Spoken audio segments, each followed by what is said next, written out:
video is a reaction to conversations that I constantly hear on social media and in the Black community about building generational wealth and creating a legacy. Now, I host wealth building seminars regularly, but I rarely see Black people in my classes.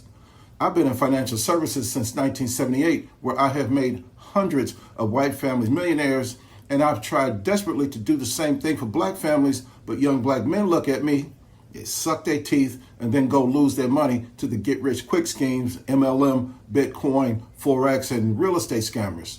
Now, I understand that I remind young Black men of their absentee daddy, so they don't want to hear anything from any man who might be like their father. And I get it, okay? However, in order to be powerful and successful as men, you guys have to let another man give you what your father failed to give you. Now, it is said that God puts blessings, the blessings that you need in the hands of those that you hate. So you have to drop your ego and let me teach you what your fathers failed to do. That is, if you really want to build generational wealth or create a legacy for your family. So let's talk about it.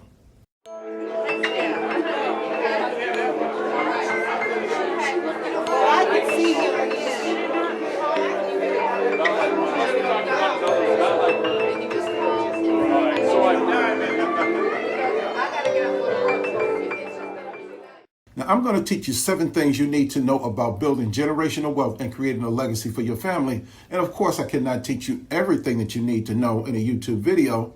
That is why I host wealth builder seminars, okay, write books, produce audio books, and create masterclasses. If you live in the Dallas-Fort Worth area, you can attend my Money Does Grow on Trees seminar that teaches you how money grows on the family tree. That principle, brothers and sisters, is the key to growing generational wealth. The operative word in generational wealth is generation, right? Which means family. The easiest and the most productive way to grow wealth is on the family tree. Now, the knowledge on how to do this is evergreen. That means it will work for 40 generations in a row, which is how you create a legacy of wealth for your family. So if you live in the Dallas-Fort Worth area and you fail to attend the seminar, don't ever complain again about what the white man is doing to hold the Black man down. You are doing it to yourself. Now, it's amazing to me that we have so many Black people talking about building generational wealth that sit around and listen to cats preach against marriage. There are Black men running around talking about creating a legacy, but you almost have to put a gun to their head to make them take a class on financial literacy. Now, I am hell-bent on keeping Black people from struggling financially, all right, or languishing in poverty. So in this video, I'm going to share the 7 things that the Black community needs to know about life, love, and money in order to be wealthy. And those 7 things are how to keep the main thing, understanding family husbandry, how to keep the family in God's order, how to lead modern women, how to create a viable economy, recognize the urgency of business creation, and number 7, how education became an economic trap. Now, men that obtain a firm grasp on this knowledge will be equipped with generational wealth and create a legacy for their family, all right?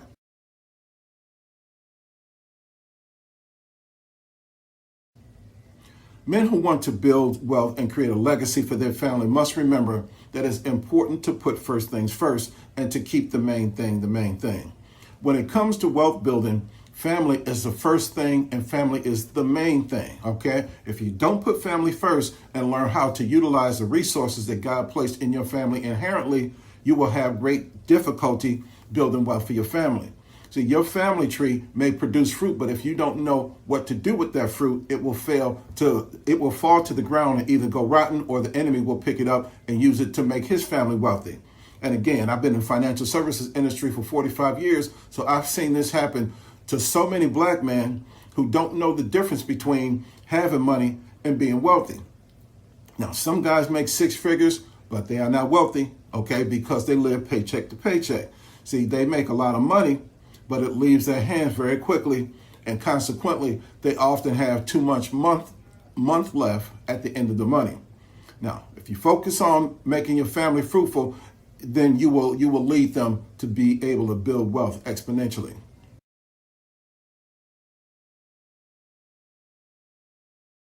Family husbandry is the care and cultivation of women and children, which includes the management and conservative use of resources, okay? The goal of family husbandry is to lead your family to do what God created you to do naturally, which is to produce wealth exponentially. Plant and animal husbandry has the same goal, okay, to produce wealth for the farmers, right? But the farmers understand how to grow plants and animals or to get them to produce wealth exponentially. Those men are called husbandmen, right? Now, men that have obtained expert level knowledge on how to be husbands and how to produce wealth for their family are called a husbandman also. Now, the problem that we have in today's society is too many men have never had a father to show them how to be a husband. Therefore, there are not many men in modern society that can qualify to be a husband. See, every man that is eligible to be married is not qualified to be a husband. 53% of marriages fail in America because men get married without knowing or receiving any training on how to be a husband. Therefore, just like any man who is incompetent on his 9-to-5 job, his wife divorces him from his husband job. And like it or not, family is a business entity or a corporation where a man and a woman enter into cooperation to complete or fulfill a certain mission, right? So the husband is a job position with the title of CEO. And when CEOs cannot do the job adequately to increase the profits for their company, they get fired, right? So if a man cannot lead his family to become wealthy, the woman gets tired of struggling financially and he gets fired in the form of divorce. Now, the difference between being the CEO of a corporation and a husband is when men are asked to leave, the wife gets the golden parachute, not the husband. All right? So now, men that do not receive any type of husband training before they get married have to deal with the mental and emotional tension between their ideal and their reality. See, these men fight to achieve the ideal marriage. However, they don't seem to realize that their reality shows something less than ideal, and as a result of their failure to understand family husbandry. Okay? Now, this lack of understanding creates another level of tension between him and his wife that causes this family to struggle financially also.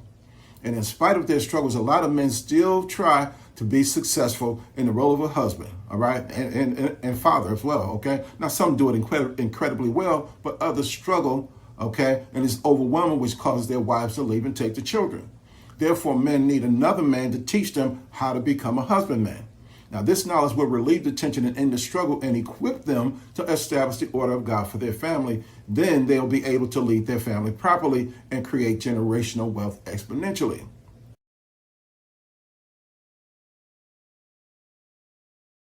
One of the reasons a lot of modern men are failing as husbands is because you are anti-religion. See, your claim to be spiritual, not religious, okay, is messing you up. See, I'm anti-religion too, but the difference between you and me is I understand that I cannot be spiritual without receiving any spiritual training. I also understand that I cannot be a successful husband without receiving any husband training. See, God created man and woman, and God created marriage, and God also created the family. And see, everything we need to know about how to be successful with men, with women, marriage, and family is written in the Bible. However, the hip-hop culture that conditioned you to be anti-religion has led you also to be anti-Bible. Now, if you read the Bible, it will teach you everything that you need to know about how to keep your family in the order of God in order to produce wealth for your family. See, God designed the family to be the primary organization for wealth generation. But in order to produce wealth exponentially, the family have to operate in God's order and maintain a traditional structure. See, God's order is also practical, which allows you to utilize your wife properly and keep her and the children happy and operate efficiently. Now, I have had to counsel many professional soldiers and professional athletes on this order, which is how a lot of them avoid being divorced. And you can tell the ones that didn't receive the training, see, they are the guys who end up divorced and ruined financially shortly after retirement. Now, I created a masterclass on this subject called the Kingmakers Masterclass. So if you want to understand the order of God for the family fully, just register for the Kingmakers Masterclass immediately, all right? See, every man needs this knowledge. However, soldiers, pro athletes, and men that have to spend a lot of time away from home to do their job need to get it immediately, because they frustrate their wives endlessly. See, while they were away from home, she developed a system for running their home, but these guys come in trying to run the home and disrupt her system. And see, a lot of these men have had to learn the hard way that they are the CEO and their wife is the COO or the chief operating officer. The wife runs the operation and the husband oversees the operation. So in order to keep your family operating in the order of God, guys, you must let your wife run the home, but you lead, protect, and provide for it, right? See, your job is to give birth to the children, nurture and teach them. Your job is to raise them up and to guide, and govern them as they grow. See, your job is also to give your wife everything she needs to do her job, including supporting what she wants to do to teach the children as you do your job to raise them. And additionally, you have a responsibility to guide, and govern your wife so that she will flower, blossom, and grow up into being your wife. All right? Now, one of the secrets to training a woman to be your wife is understanding that women are like flowers. In addition to watering and feeding flowers, flowers will grow bigger and stronger when you talk to them. Women become stronger as wives when their husband or husbandmen talk to them and care for them properly. And see, men who can do that expertly understand family husbandry and can build wealth for their family exponentially. Now, there are things that men must be able to do to express through their manhood for their wife and children that just don't come through until they fully occupy their manhood. See, they must be able to express things like sacrifice, redemption, salvation, and liberation through their being, not just in words, right? And every good husband and father is a model of sacrifice. See, he's a good husband and is a model of salvation and redemption. And he's a model of liberation by exemplifying the standard of freedom, justice, and equality in his family. The way that in which he models manhood, he makes his wife and children feel free to be what God created them to be. Okay, and the rules that he sets in the home, for example, apply to everyone, not just some. And that's justice. And there's equality in the family when he shows his children that they are no different than him. Okay, if it's not good for them to smoke and drink, he doesn't smoke and drink. If it's not good for them to hang out in the streets, he doesn't hang out in the streets. All right.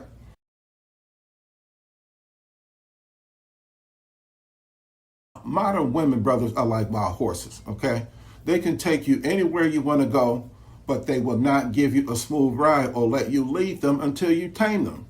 Right? Now, some modern women just will not be tamed. Okay, those women have a male ego and they exude a high degree of toxic masculinity. If you marry one of them, it'll be just like marrying another dude.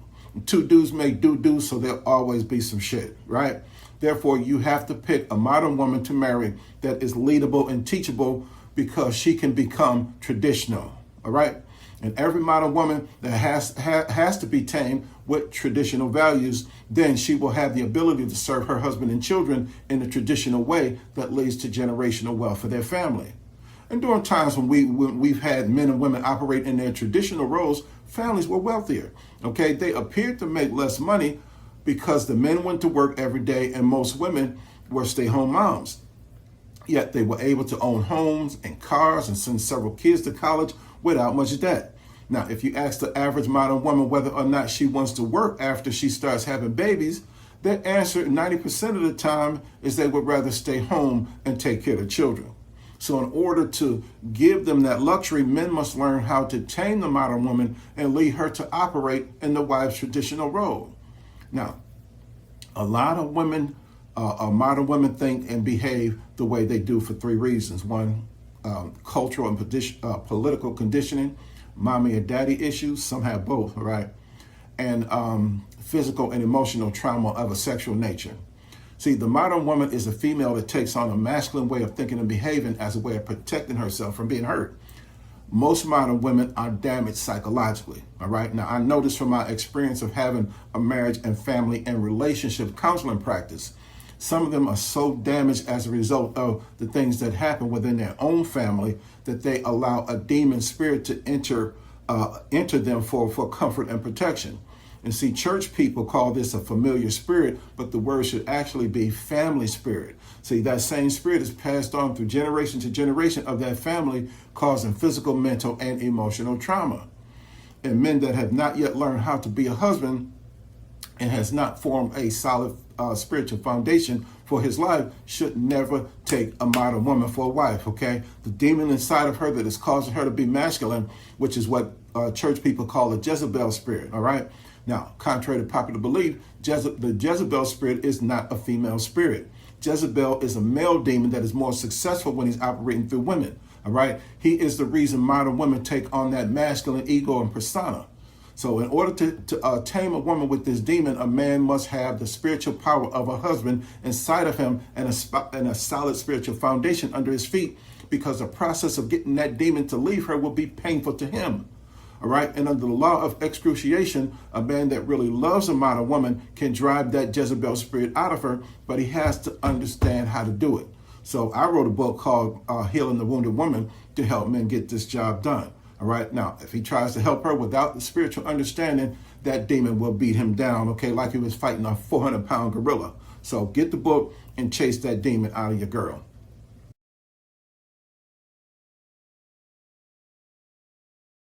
Now, let's look at this short clip of Erica Williams to lay the foundation of what I want to share with you on this point. But he was talking about how one of the issues he had in his consulting business, because he consulted a lot of black businesses outside of just having black enterprise, was them understanding that when it's time to merge. He said, well, what happened was, and he gave an example of a tire company like in Ohio somewhere, and it was two big black tire companies. And he told them, like, listen, you guys have got to merge because together you can create one of the biggest tire companies in the world. And he said the issue that he had is both of them were like, well, who's going to be CEO? Right. That was their first question. They didn't ask him about like what numbers he looked at, what were the metrics, why. The question was, which one of us is going to remain CEO? And because of that, they were never able to merge. He said, and then one of the big ones came through and just like knocked them both out of business. On the night I watched this video, I had just dealt with a black man that owns a Black Educational Network website, okay? He's one of these hotel hustlers that archive very old videos of a multitude of black men in the Pan-African community.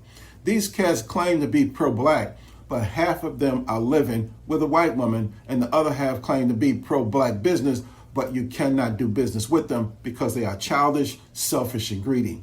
And since most of these guys are unemployable, they don't have a job. So whenever they get around a little money, they want to get it all. Okay. Now, the Hope Tech brother with the Black Educational Network website offered people a chance to be listed on his website as a resource for an annual fee. Now, I have a website where I archive my own videos with the content that might violate YouTube's community guidelines. So I paid, so I signed up and paid to be listed as a resource on his site. Now, this joker got mad that I accepted his offer. He said that I was trying to compete with him and make money off his customers. Now, remember, he posts videos that he pirated from other people. I post my own videos with original content. That means our content is totally different, and he doesn't sell anything else but his subscription. Therefore, he should not fear that I'm competing with him. So I asked him, what is the point of me paying you to be a resource if I cannot get a return on my investment? So instead of answering the question, this joker had the nerve to say, see, this is why black people can't do business with each other. This Hope Tech Negro is so unself-aware that he could not see that what he was doing is precisely the reason why black people could not do business together. This Negro was so scared that I might make some money that he wouldn't receive the money that I was willing to pay him. So I said, man, just give me my money back and shut the fuck up with that Willie Lynch slave-minded nonsense. Now, one of the workshops that I use to teach at black business conferences is how to overcome the fear of competition. The primary way to defeat a business competitor is by refusing to compete with them. See, competition is a zero-sum game that can put both participants out of business. If you play the competition game, you'll be allowing your competitor to control your ad spend and price point. And when he buys ads, you will have to buy ads. When he lowers his price, you will have to lower your price to remain competitive. Now, at some point, the competition begins to impact your cash flow because the profits are low. And see, cash flow cash is the lifeblood of a business. And once the blood stops flowing in your veins, you die, right? But once the cash stops flowing in your business, it dies also. And this is why large corporations rarely compete with each other. If competing could be lethal to their survival, that's when they launch a merger. Then the stock prices of both companies skyrocket and they both get rich. Now, I'm telling you, okay, one of the reasons why I stopped doing these workshops is because I had to struggle to get black people to understand that it's better to stop being competitors and to work together. And I even use simple examples that you would need help to misunderstand to get them to see the value in merging when two or three of them offer the same service, by explaining that 25% of a watermelon is more than 100% of a grape. But these wannabe business people could never buy into the idea of the merger because they would argue over who would hold the title of CEO. Now, I used to watch these broke people hanging out or handing out their business cards with the title of CEO when they had no employees, okay? They coveted that title because it made them feel important. Now, I found out that so many of them claim to be CEO of what was a share of an MLM or a multi-level marketing scheme. And just in case nobody told you, MLM is an acronym that stands for Mark's Losing Money. Okay, buying into an MLM is like investing in a diamond mine. The first people in the mine get the diamonds and everyone else gets the shaft. Now, I am the prototypical tough guy, okay? So there is not many things that can make me cry. But seeing these people try so hard to present themselves as CEOs made me want to cry, okay? And here I was ready to give them knowledge that they needed to become a business person of substance, but they place more importance on projecting the image. And brothers and sisters, fake it till you make it keeps black people spending the money they need to make it on faking it, okay? In order to truly make it and reduce the cost of making it, all right, black people will have to start working together. Competition is a business killer, okay? And this is why fast food companies don't compete with each other. Even when one moves in next door or across the street from the other, they don't complain. Why? It's because they share those customers, okay? People tend to eat at one place today and another place tomorrow, all right? Now, our people know, but don't seem to fully understand that Black Wall Street was developed and maintained by that community working together and sharing customers. See, those black business owners did not engage in competition. Instead, they built a viable economy by creating a community of business people that helped and supported each other. Black Wall Street was not only a business community, those businessmen ran that community like a family. Therefore, they were able to produce wealth exponentially.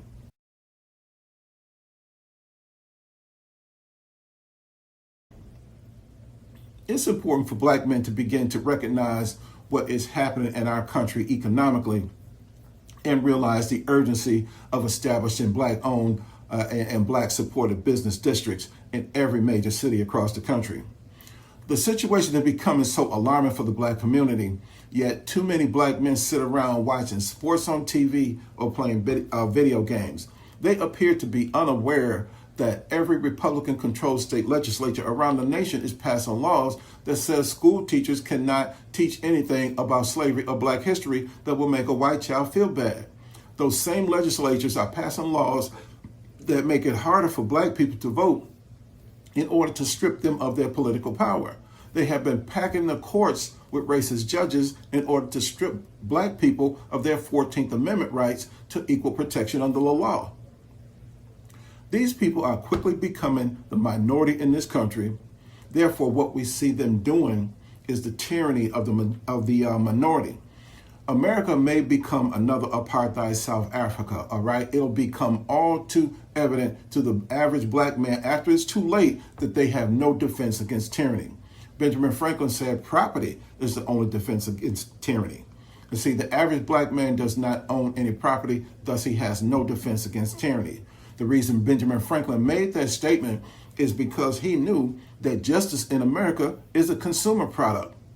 You only get what you pay for. If you can afford to pay, you can buy freedom in the justice system, okay? If you cannot afford an attorney, one will be appointed to ensure that you suffer the consequences of not being able to defend your own freedom. Under the law of natural selection, a man only has a right to that which he can defend. If he cannot defend his freedom, he has no right to justice. Okay, now, what happens if the tyrannical minority decides to deprive black people economically so they cannot afford to buy justice or defend their freedom in the justice system? I predict that they will soon pass legislation that says that it is no longer illegal for white business owners to refuse to hire black employees. They already set you up for it by creating the word discrimination, which actually means the act or process of taking away the crime. Okay? See, they issued a Supreme Court ruling that in order to get compensation for being discriminated against, you have to prove that what happened hurt you bad enough to be criminal. So what are you going to do? What are you going to do when it's legal for white people to refuse to hire you? Okay. Now, one of the things black people will be forced to do collectively is to go back to that Wall Street mentality. See, we don't have a choice. We won't have a choice then but to create jobs for other black people. We will have no choice then but to spend our money in black businesses in order to sustain black families and maintain the black community.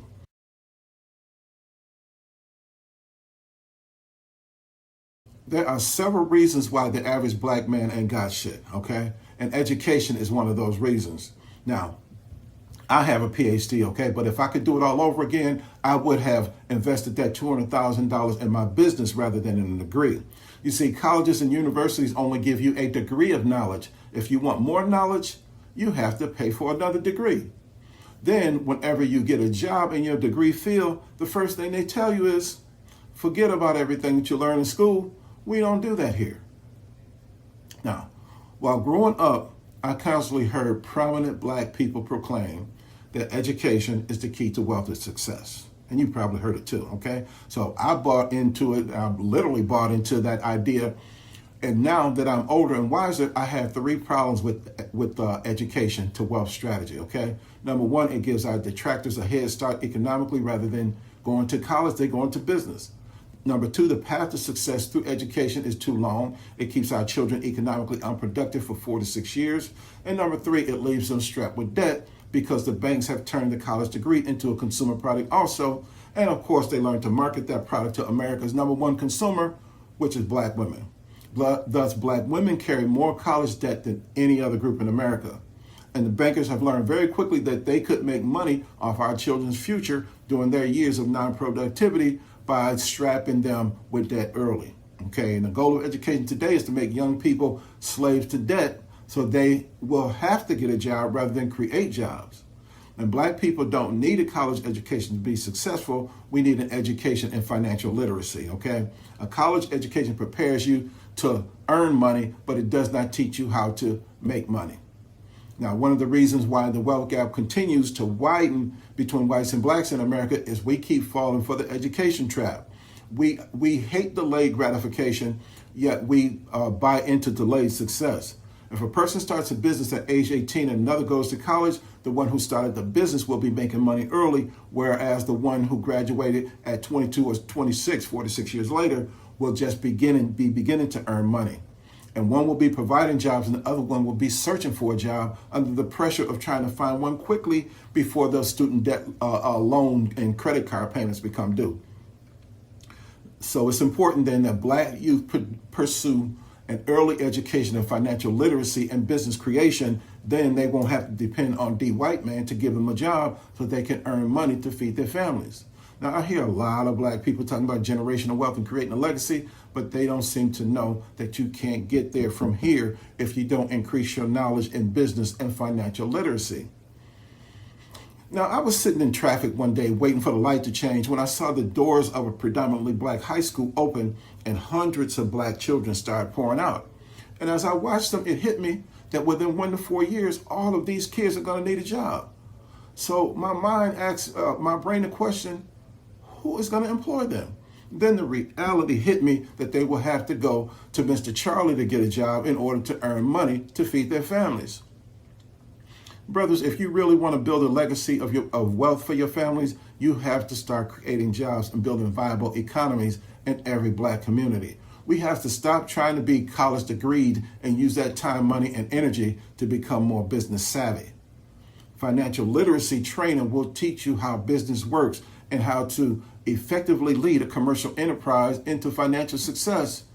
But like a grad student, you must continue to pursue business education that will help you obtain a higher degree of entrepreneurial excellence, okay? Now, in summary, the 7 things that you need to know about wealth building that will keep you from struggling financially or languish in poverty are how to keep the main thing, understanding family husbandry, how to keep the family in God's order, how to lead modern women, how to create a viable economy, recognizing the urgency of business creation, And number 7, how education became an economic trap. Men that obtain a firm grasp on this knowledge will be equipped to build generational wealth and create a legacy for their family. Now, I haven't taught you everything that you need to know, so if you really want to be wealthy and create a financial legacy, just register for my Money Does Grow on Trees seminar. All right? Amen. Well, that's all that I have for now. Don't forget to subscribe to this channel, share this video with your family and friends, and I'll be back with something new that nobody told you. Until then, remember that God loves you, I love you, and there's nothing you can do about it. And I'll see you next time on Maximizing Fatherhood.